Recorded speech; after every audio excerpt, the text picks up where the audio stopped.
송영길 전 민주당 대표가 민주당 전당대회 돈봉투 의혹과 관련해 정당법 및 정치자금법 위반, 특정범죄 가중처벌법상 뇌물 혐의로 구속이 되었습니다.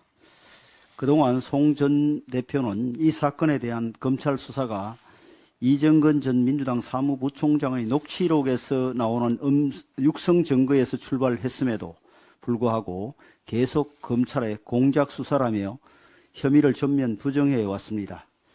더욱이 최근에 들어서는 여러 가지 무리를 일으키며 정치에 대한 국민의 불신과 실망을 더 깊게 했습니다. 지난 11월 9일 출판 기념회에서는 한동훈 법무부 장관에 대해 어린 놈이니 하면서 욕설을 퍼부었고, 닷새 후 11월 14일에는 차기 총선 불출마 약속을 뒤집고 비례신당을 창당해 출마할 수 있다고 밝히기도 했습니다.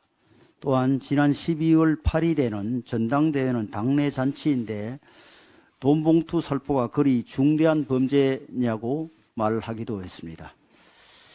공정해야 할 선거 과정에 매표라는 반민주적 수단을 사용해 당원을 기만하고 당내 민주주의를 파괴한 것에 대해 일말의 부끄러움조차 느끼지 못하는 모습이었습니다.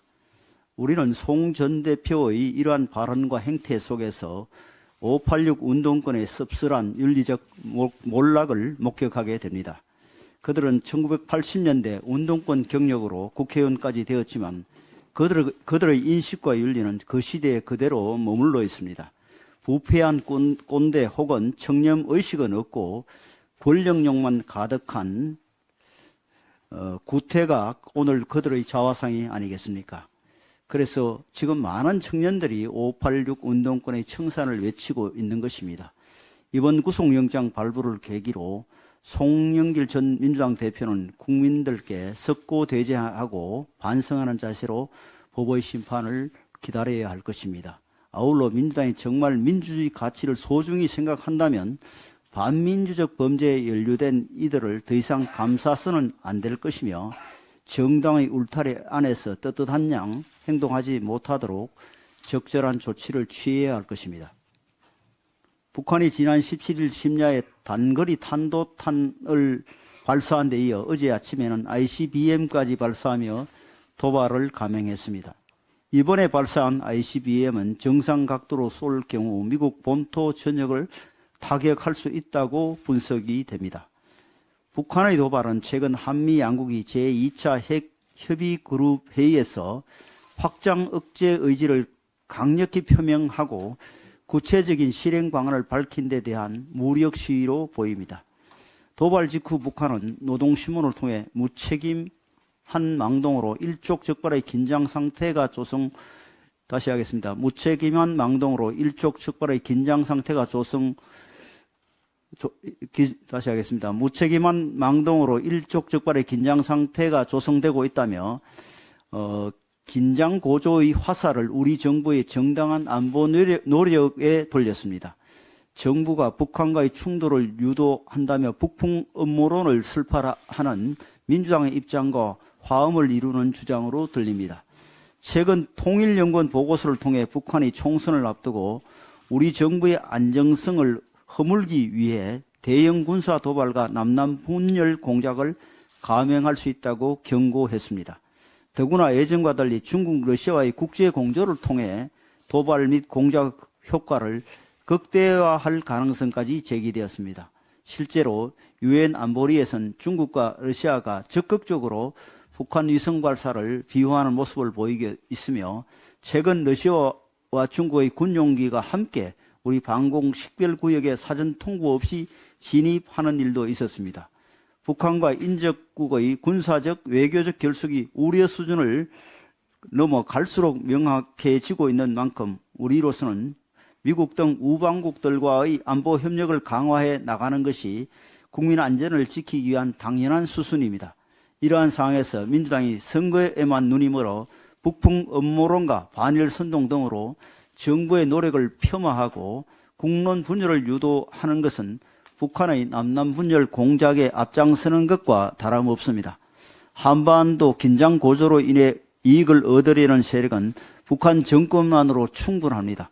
민주당은 안보에서만큼은 국민 분열을 통해 이익을 노리기보다 국민 안전을 위해 뜻을 모아가는 공당의 자세를 보여주시기 바랍니다.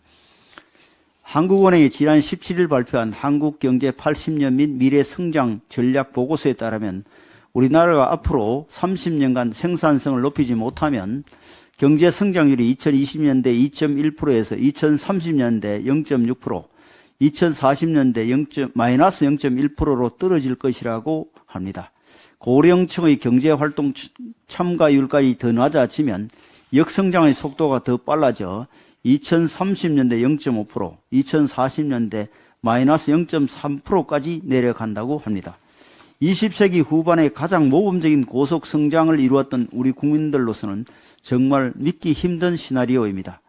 이러한 역성장 추세를 뒤집고 우리 미래 성장을 담보할 수 있는 것은 생산성 향상밖에 없습니다. 생산성 향상을 위해 과학기술을 발전시키고 초격차 기술을 확보하는 한편으로 과감한 규제 개혁을 통해 민간 부문에 창조적 혁신의 환경을 만들어 주어야 합니다. 노동개혁도 필수적입니다. 윤석열 정부의 국정 운영도 이러한 방향으로 이루어지고 있습니다. 이러한 국정 운영 방향은 내년도 정부 예산안에도 반영되어야 하는데 대표적인 것이 R&D 예산 구조 조정으로서 정부 R&D 예산안은 미래 성장 동력의 창출에 초점을 맞추고 있는 것입니다. 하지만 민주당은 정부의 개혁적 R&D 예산안을 전면 거부하고 예전의 나눠먹기식 R&D 예산으로 되돌려 놓고자 합니다. 또한 거기에 그치지 않고 지역화폐, 청년 패스 등 현금성 페플리즘 사업들에 대한 일방적인 정액을 요구하며 정부 재정 건전한 노력에 찬물을 끼얹고 있습니다. 심지어 자신들이 주장이 관찰되지 않으면 정부 중점 사업을 감액한 민주당 수정안을 일방적으로 통과시키겠다고 공언하고 있습니다.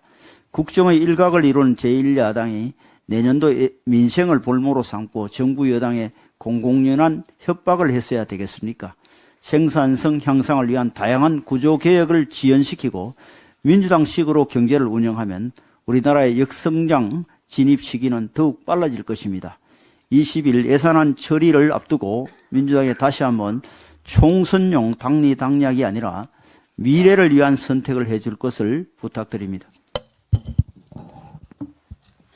어제 제28차 유엔기후 변화협약 당사국 총회 결과를 국민들께 설명하는 캅28 결과 공유 대국민 포럼에 다녀왔습니다.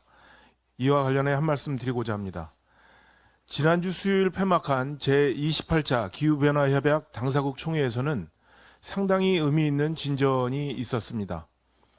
지구 평균온도 상승을 1.5도씨 이하로 낮추기 위해 노력하자는 파리협정의 목표 달성을 위해 화석 연료로부터의 전환을 해야 한다는데 국제사회가 합의했습니다.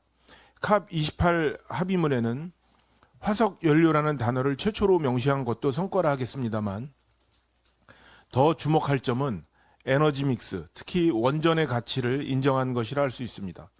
원자력이라는 단어가 캅 회의사상 처음으로 언급되었고 원자력이 무탄소 내지는 저탄소 기술로 청정 에너지로 국제사회에 인정받은 데에 대해 IPCC 의장을 역임한 이회성 전 의장은 기후변화 역사의 큰 변곡점이 될 거라 평가했습니다. 기후위기는 우리 인류가 직면하고 있는 숙제입니다. 합의문에 잘 담겨 있듯이 온실가스 감축을 위한 새로운 길에 적극 나서야 합니다. 화석연료를 대체하여 재생에너지, 원전, 수소 등 에너지 믹스를 활용해야 하고 탄소 저감, 제거 기술 등을 고도화해야 하는 것입니다. 하지만 원전을 가동하게 되면 그 대가를 반드시 지불해야 하는데 그것은 바로 원전 발전 과정에서 발생할 수밖에 없는 원전 폐기물입니다. 원전 정책에 긍정적이든 부정적이든 우리는 원전을 사용하고 있고 그 상황에서 원전 폐기물은 피할 수 없는 현실입니다. 더 이상 처리를 미뤄서는 안 됩니다. 임시 저장시설 건설에 최소 7년이 걸린다는 점을 고려한다면 마지막 골든타임이 지나가고 있습니다. 더욱이 세계 주요 원전 운영 국가들 중에서 고준위 방패장 부지 논의를 하지 않고 있는 나라는 우리나라가 유일합니다. 현 세대뿐만 아니라 미래 세대의 삶이 달려있는 매우 중차대한 문제입니다. 민주당도 국가의 미래와 국민의 안전을 위해 고준위 특별법이 조속히 통과될 수 있도록 대승적 결단을 내려주실 것을 간곡하게 부탁드립니다. 영국 시사주간지 이코노미스트가 올해 OECD 국가들의 경제 성적을 매긴 결과 우리나라가 그리스에 이어 2위를 기록했다고 합니다. 이번 평가는 작년 4분기부터 올해 3분기까지 근원 물가 지수와 인플레이션 폭, GDP 성장률, 고용 증가율, 주가 수익률 등을 종합적으로 보고 국가 순위를 매긴 결과라고 합니다. 특히 우리나라는 물가가 오르는 것을 막아서 좋은 평가를 받았다고 합니다. 우리나라가 긍정적인 평가를 받은 것은 매우 높이 평가할 만한 일입니다. 하지만 긍정적인 평가에 안주해서는 안 될 것입니다. 물가는 국민의 삶과 직결된 문제인 만큼 정부 여당은 앞으로도 더욱 세심하고 꼼꼼하게 챙겨 나가야 할 것입니다. 아울러 우리 주변에는 아직도 어려움을 겪고 계신 분들이 많이 계십니다. 코로나 이후 대출금리가 2%에서 5%까지 2배 가까이 치솟으며 소상공인분들의 이자 부담은 크게 늘어났습니다. 경영애로로 자금 상황이 어려워졌음에도 신규 대출은 시도조차 하지 못하고 있습니다. 엎친 데 덮친 격으로 탈원전 등으로 인해 전기 요금 또한 40% 가까이 인상되었습니다. 밤낮 없이 일에 어렵게 벌어들인 수익들의 많은 부분이 전기료로 빠져나가는 암담한 상황입니다. 국민의힘은 소상공인 분들이 당면한 어려움에 막중한 책임감을 느끼고 소상공인들의 어깨를 짓누르는 무거운 짐들을 나눠지기 위해 강력한 지원책을 추진하고자 합니다. 24년도 예산안에 소상공인의 대출이자 감면과 전기료 부담 완화를 위한 새로운 사업을 반영하도록 하겠습니다. 먼저 은행권과 협력하여 고금리로 고통받고 있는 먼저 은행권과 협력하여 고금리로 고통받고 있는 소상공인들의 대출 금리를 일정 폭 인하하겠습니다. 전기 요금 부담도 덜어드리겠습니다. 야당이 주장하는 무차별적 지원이 아닌 영세한 소상공인들에게 지원이 집중될 수 있도록 하겠습니다. 일정 수준 매출액 이하의 영세 소상공인들을 대상으로 코로나 이후 인상된 요금의 일부를 지원하도록 하겠습니다. 국민의힘은 대내적으로 어려운 경제 상황에서 하루하루를 열심히 살아가고 계시는 소상공인 여러분들의 힘이 되도록 노력하겠습니다. 현장의 목소리에 귀 기울이고 소상공인들의 든든한 버팀목이 될 수 있도록 노력하겠습니다.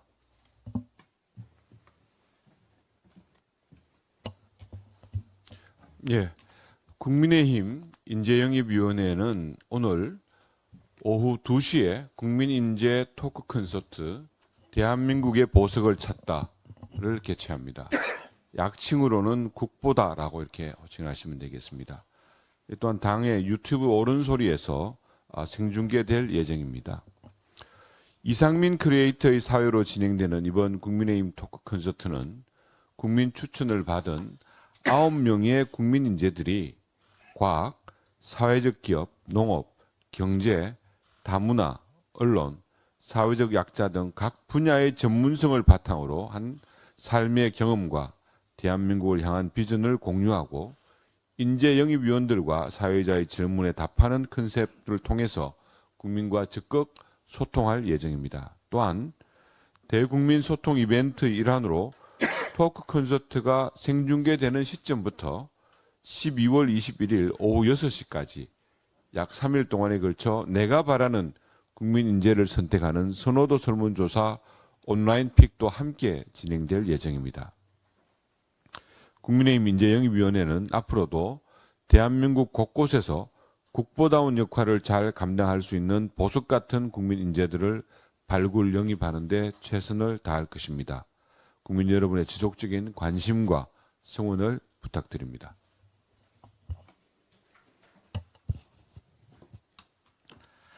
어제 농림축산식품부 장관 후보자에 대한 청문회가 열렸습니다. 앞으로도 기재부 장관과 해양수산부 장관을 비롯해 5개 부처 장관 후보자에 대한 인사청문회가 연이어 열릴 예정입니다.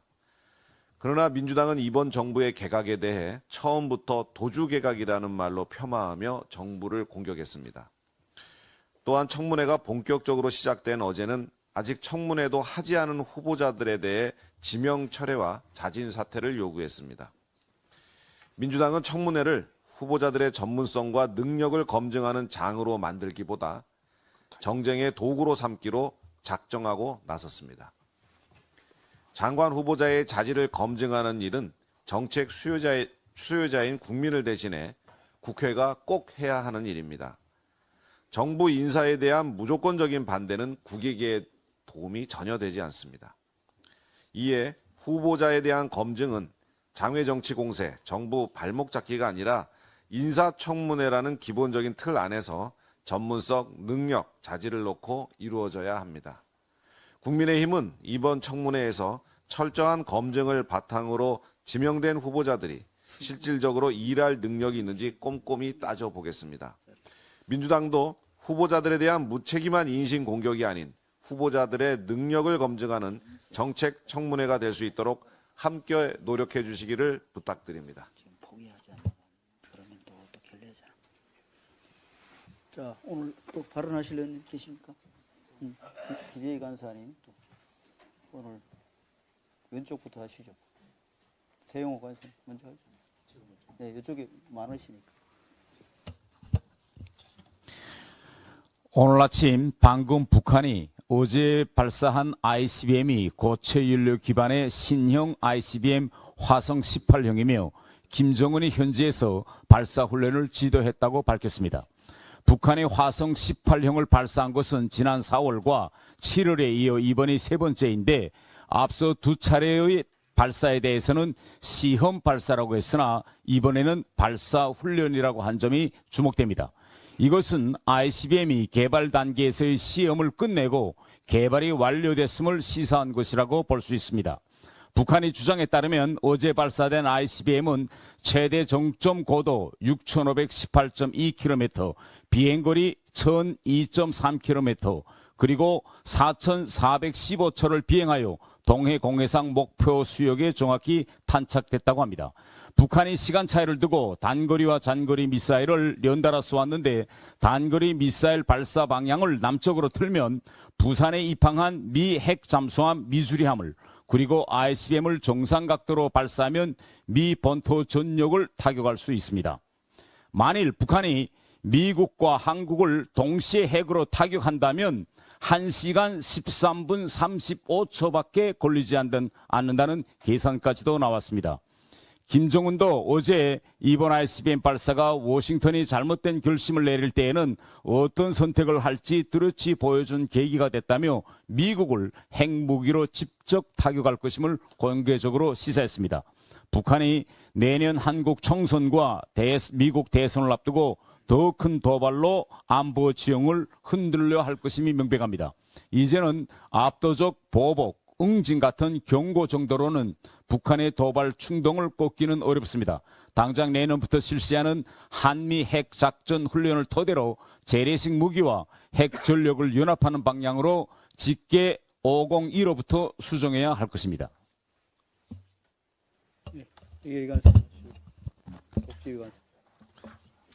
예결위 간사 송원석입니다. 여야 간의 예산을 처리하기로 합의한 12월 20일이 이제 하루 앞으로 다가왔습니다. 내일 본회의에서는 반드시 예산안을 처리할 수 있도록 쉼없이 여야 간의 협의에 임하고 있습니다. 다시 한번 말씀드리지만 내년도 처리하는 내년도 정부 예산안은 건전 재정 기조를 유지한 가운데 약자 복지, 양질의 청년 일자리 창출, 국방 치안 등 국가의 기본 기능 강화에 중점을 두고 편성한 민생 예산안입니다. 하지만 민주당 지도부에서는 지금까지도 계속 이재명 대표 하명 예산을 얻어내고야 말겠다는 태도로 정부의 민생 예산안을 볼모로 잡고 수정안 단독 처리까지 운운해 가면서 예산안 처리에 소극적 입장을 밝힌 바 있습니다. 이제는 더 이상 물러설 곳이 없습니다. 예산안 처리 지연의 가장 큰 피해자는 바로 정부도 국회도 아닌 우리 국민들입니다. 여야 예결위 간사는 그동안 거의 매일 회동을 하면서 여야 간의 이 간극을 좁히기 위한 협의를 지속해왔고 내일 합의 처리를 위해서 최대한 노력해왔습니다. 윤석열 대통령께서도 어제 예산이 조속히 확정되어 민생의 어려움이 조금이라도 덜어질 수 있도록 내년도 예산안과 민생개혁 법안을 빠른 시일 내에 확정해 주시기를 당부드린다고 말씀하신 바 있습니다. 민주당 지도부에 다시 한번 간곡히 당부드립니다. 내일 본회의까지 남은 시간 동안 예산의 정쟁화는 멈춰주시고 오직 민생만을 위해 내년도 예산안 협의에 진정성 있는 자세로 임해주시기를 간곡히 바랍니다. 네, 복지관사님. 네, 보건복지위원회 강기훈 간사입니다. 어제 보건복지위원회 법안 심사 과정에서 민주당이 지역의사제 법안을 기습적으로 날치기 통과시켰습니다. 우리 당이 추가 논의를 하자고 요구했지만 결국 단독으로 강행 처리했습니다. 짜고 치는 범죄처럼 용의 주도하고 속전속결로 이루어졌습니다. 민주당의 날치기는 민주주의와 복지국가에 대한 명백한 도전이자 테러입니다. 민주당 김원희 의원이 발의한 지역의사제 법안은 의대 정원 일부를 별도로 선발해 국가가 지원하고 졸업 후 일정 의무기간 동안 의료 취약지역에 중증, 필수 의료 분야에 복무하도록 하는 조건으로 의사 면허를 주는 것으로 우리 당은 한 번도 지역의사제를 하지 않겠다고 한 적이 없습니다. 지역 간 의료 인력의 불균형을 해소하고 지역 의료의 질을 강화하는 취지의 지역의사제가 필요하다는 대원칙에는 저희도 기본적으로 동의합니다. 다만 이래는 순서와 절차가 있는 법입니다. 급하다고 바늘허리에 실을 메어서 쓸 수는 없는 노릇입니다. 단언컨대 지역의사제의 제대로 된 도입을 위해서라도 무엇보다도 먼저 의사 정원 문제가 선행적으로 해결되어야 합니다. 의사 정원을 얼마나 어떻게 확대할지 확정하고 난 뒤에 지역의사제를 포함한 지역의대 신설 등 다양한 의사 배출 방안을 검토해도 늦지 않습니다. 의대 정원 확대가 결론 나지 않은 상황에서 지역의사제 논의는 무의미하고 자칫 분란만 부추길 우려가 있습니다. 그리고 지역의사제 법안이 민주당이 날치기로 강행 처리할 만큼 과연 보건복지에 계류되어 있는 다른 법안들보다 시급하고 중요한지 의문입니다. 사실 내용도 없는 빈껍데기 법안입니다. 차라리 더 맹물 있는 법안을 강행 처리했다면 이해라도 하겠습니다. 지난 정부 시절에 발의된 법안으로 그동안 한 번도 논의한 적이 없다가 갑자기 끄집어내어 충분한 토론도 없이 그야말로 기습 날치기했습니다. 재정법안인데 공청회도 한 번 없었습니다. 얼마나 어이가 없었으면 정의당 강현미 의원도 재정법안을 이렇게 하면 안 된다고 기권하겠습니까? 그렇다고 한다면 목적은 분명합니다. 현 정부를 흔들려고 하는 의도로 밖에 읽히지 않습니다. 의사들을 자극해서 파업을 유도하고 의대 정원 확대 문제를 논의 중인 의정협의체에 불을 지펴서 의대 정원 확대 논의를 방해하기 위한 공작이라고 밖에 볼 수가 없습니다. 의대 정원 확대 이슈를 이용해 전국을 혼란에 빠뜨리려는 의도가 너무나도 농후합니다. 문재인 정부에서도 감히 성공하지 못한 의대 정원 확대 논의가 윤석열 정부에서 탄력을 받자 못먹는 감 찔러보기식 깽판 정치를 하고 있습니다. 윤석열 정부의 성과가 두려운 나머지 의대 정원 발목 잡기를 하고 있는 겁니다. 문재인 정부에서 의대 정원 확대가 실패한 이유 중 하나가 어설픈 공공의대 논의였던 것을 전 국민은 다 알고 있습니다. 이번에는 지역의사제로 의대 정원 확대 논의를 무용지물로 만들려고 물타기하고 있습니다. 한 여론조사에 따르면 보건의료 노조입니다. 국민 89.3%가 의대 정원 확대에 찬성하는 것으로 나타났습니다. 국민 93.4%가 필수 치료과에 의사가 부족한 현실을 개선해야 한다고 생각하고 있습니다. 의대 정원 확대는 거스를 수 없는 시대적 과제이자 화두입니다. 만약에 이번에 지역의사제 문제 때문에 국민 90% 가까이 찬성하는 의대 정원 문제가 무산된다면 이는 전적으로 민주당에 책임져야 한다고 분명히 해둡니다. 돌이켜보면 쟁점 법안을 처리를 위한 여야 간의 2+2 협의체는 지역의사제 강행 처리를 위한 구실에 불과했습니다. 그야말로 민주당의 치밀하게 계산된 공작 정치의 단면입니다. 정략적 의도와 정치적 목적을 위해서는 국민도 서슴지 않고 수단으로 이용하는 민주당의 DNA가 또 한 번 여실히 확인되었습니다. 기껏 돈봉투 당밖에 안 되는 민주당이 다수의 힘에 마약처럼 중복되어 습관적으로 밀어붙이는 날치기를 자행하고 있습니다. 부끄럽지도 않은 모양입니다. 참으로 뻔뻔합니다. 국민을 무서워하지도 두려워하지도 않는 마카파식 정치를 민주당은 서슴지 않고 자행하고 있습니다. 더 이상 방치하면 안 되겠습니다. 국민 여러분께서 이제 다수당의 횡포를 꼭 막아주십시오. 민주당의 지역의사제 법안 처리 날치기 강행 처리에 대해 우리 당은 절대 동의할 수 없습니다. 심지어 의뢰 정원이 확정되면 원포인트로 지역의사제도 논의에 처리하겠다고 약속했는데도 야당이 밀어붙였습니다. 도저히 묵고할 수 없는 만행입니다. 민주당에 경고합니다. 지금이라도 일련의 사태에 대해 사과하고 재발 방지를 약속해야 합니다. 당연히 관련 법안의 상임위 통과 시도도 당장 그만두어야 합니다. 국민에게도 지금 당장 사과하십시오. 그 법사위 간사님이 상임위에서 지금 민주당이 지금 21대 국회 마지막까지 그 폭주하고 있는데 그 단독으로 통과시킨 법은 그 법사위에 상정하지 마십시오. 네, 또 송석준 의원, 네, 짧게 좀 해주세요. 예.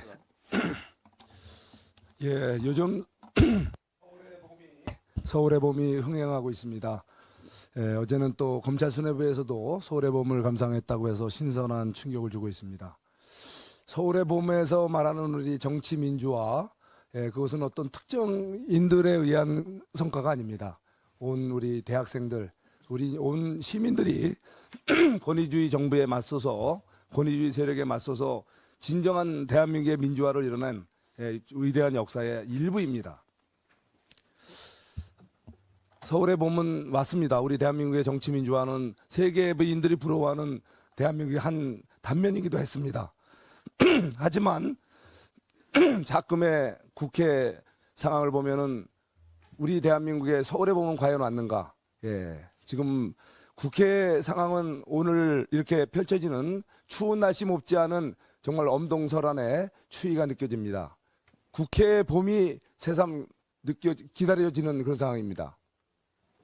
그 당시 서울의 봄의 주역이라고 자처하던 86그룹들 어떻게 했습니까?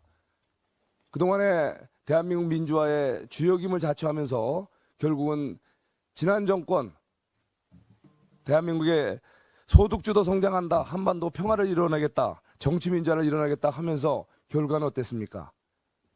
경제 피폐. 그리고 또 어제 북한의 고체연료 ICBM급 이 미사일 발사로 나타났듯이 바로 북한의 핵무력은 거의 완성 단계입니다. 한반도 안보는 안전과 한반도의 평화는 지금 심각한 위협을 받고 있습니다. 정치 민주화 돌이켜 보십시오. 지금 대한민국 국회에서는 다수 입법 독재가 진행되고 있지 않습니까? 말도 안 되는 86급들의 특혜, 세습 의한 민주화 유공자법을 강행 처리했습니다. 뭐 기회는 균등하게, 과정은 정의롭게, 결과는 과정은 공정하게, 결과는 정의롭게라고 하겠다는 그들이 결국은 대한민국의 정치조차도 이렇게 비민주화된 상황을 만들었습니다. 자, 저는 서울의 봄을 보면서 국회의 봄을 새삼 우리는 찾아야 된다고 생각을 합니다.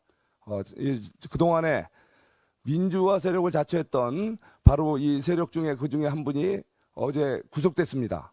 그렇게 검찰 앞에 가서 그야말로 각종 쇼를 하던 이분의 구속은 바로 불의의 세력들에 대한 바로 이 시대의 당연한 심판이라고 생각합니다.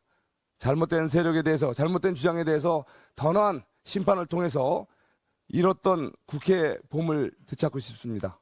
이상입니다. 네, 다음 기재위 관사님.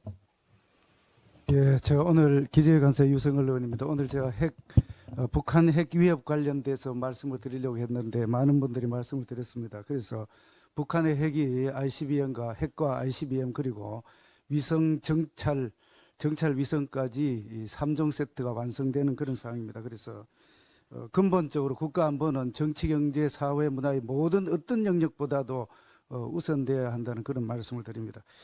지금 곧 10시부터 부총리 겸 기획재정부 장관 인사청문회가 있습니다.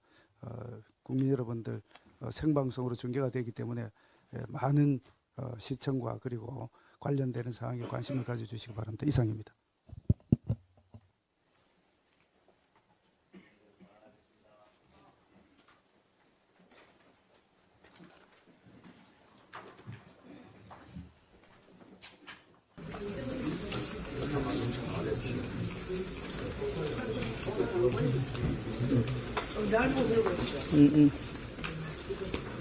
시작하겠습니다. 대표님, R&D와 특활비 새만금 지역 사랑 화폐 관련 예산 가지고 여야 의견이 아직 큰 상황인데 20일 본회의 처리가 좀 가능한 상황인지. 서로 양보하고 타협하는 과정을 거쳐서 국민께 약속드린 20일 날 예산안 처리가 될 수 있도록 최선을 다하겠습니다.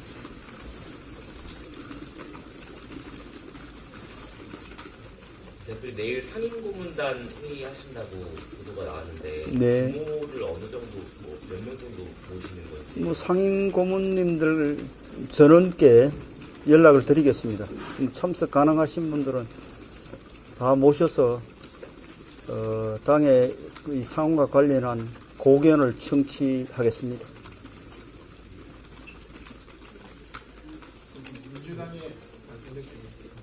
민주당의 원전이라면 무조건 반대하는 환경 탈레반이 있는 것도 문제고, 또 재생에너지 보급을 명분으로 삼아서 자기네들 이제 정치 세력을 부각시키는 것도 문제이지만은, 오늘 원내대책에서 나왔듯이 사실 콥 28에서는 원전뿐만 아니라 재생에너지도 언급이 됐고, 재생에너지 보급 목표는 2030년까지 3배로 늘리겠다. 한국은 원전은 2050년까지 3배로 늘리겠다. 이게 사인한 상태입니다. 그런데 오늘 원내대책회의에서는 재생에너지에 대한 언급은 없었거든요. 민주당도 문제지만은, 그러니까 국민의힘보다 여당으로서 균형을 가진다면은 재생에너지와 원전에 대한 정보가 거의 유통돼야 되고, 국민의힘 안에서도 사실은 정치 의제, 에너지 문제는 정치 의제화돼서 안 된다는 목소리가 있는 것 같은데, 여기에 대해서 한 말씀 부탁드립니다. 이제 전통적인 또 전형적인 이제 이 여야의 입장에 따르면은 우리 당이 이제 기후 위기와 관련돼서 대응이 이렇게 좀 부족하지 않나 하는 그런 우려가 있는 것도 사실입니다. 그러나 이 기후 위기와 관련해서 이건 뭐 여야의 문제가 아니라고 생각합니다. 그래서 재생에너지 부분도 우리가 챙길 게 있으면은 정책위에서 긴밀히 검토해서 이 기후 위기와 관련된 세계적인 흐름도 이렇게 감안할 것으로 생각하고 있습니다. 대표님, 비대위원장 인선은 이번 주 내로 맞춰주나요? 뭐 시점을 이렇게 이번 주 내로 이렇게 표현하기보다는 제가 의사 결정을 하는데 거쳐야 될 과정을 다 마치고 나면 결정할 겁니다. 근데 전당대회에 준하는 의견 수렴하시겠다고 하셨는데 어떤 전당원 투표 이런 것까지도 그런 그것보다는 제가 여러분 알다시피 최고위원님들 또 중진위원님들 의원총회 또 당협위원장 연석회의 등을 지금 과정을 거쳤습니다. 또 상임 고문님들도 내일 의견 들을 거고요. 당에 이제 그 직능 조직들이 있습니다.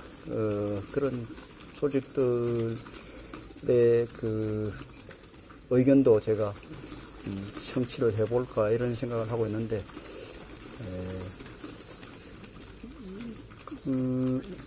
나중에 결과가 발표됐을 때 왜 우리 의견은 듣지 않느냐 불만이 가급적 생기지 않도록 하겠다는 그런 취지로 이해해 주시면 좋겠습니다.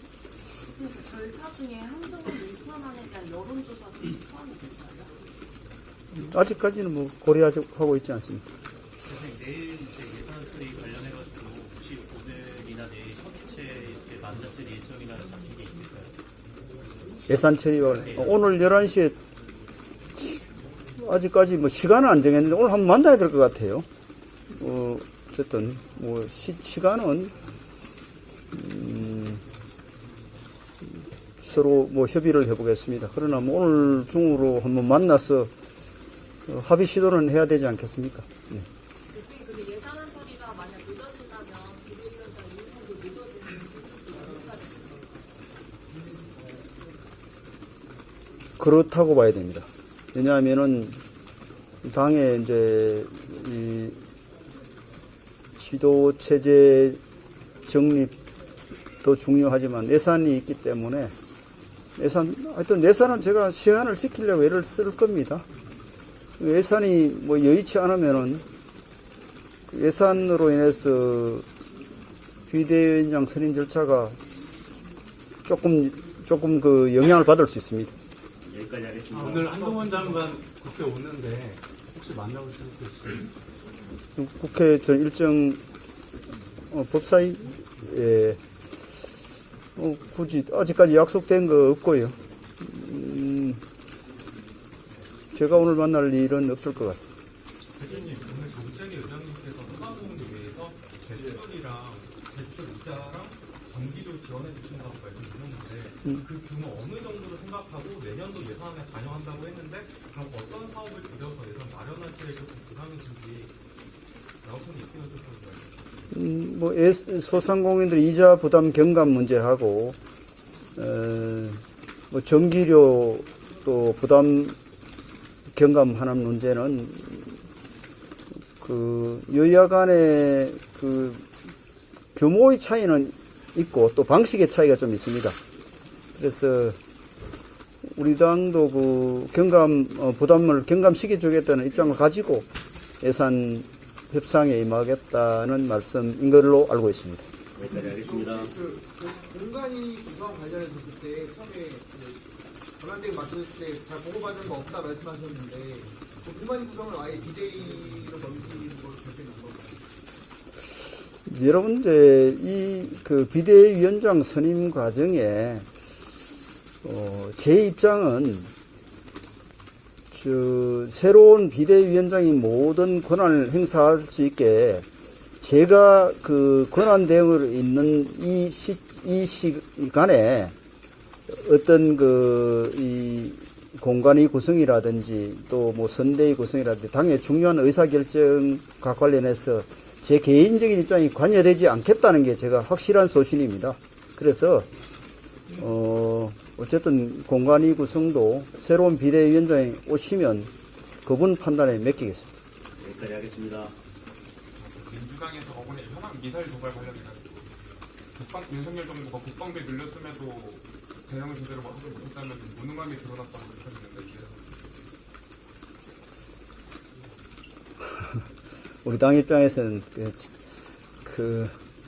정말 터무니없는 정치적 공세라고 생각을 합니다. 지금 북한의 이런 상황의 원인을 어느 쪽이 단초를 제공했는지 국민들이 다 알고 계십니다. 여기까지 하겠습니다. 수고하세요.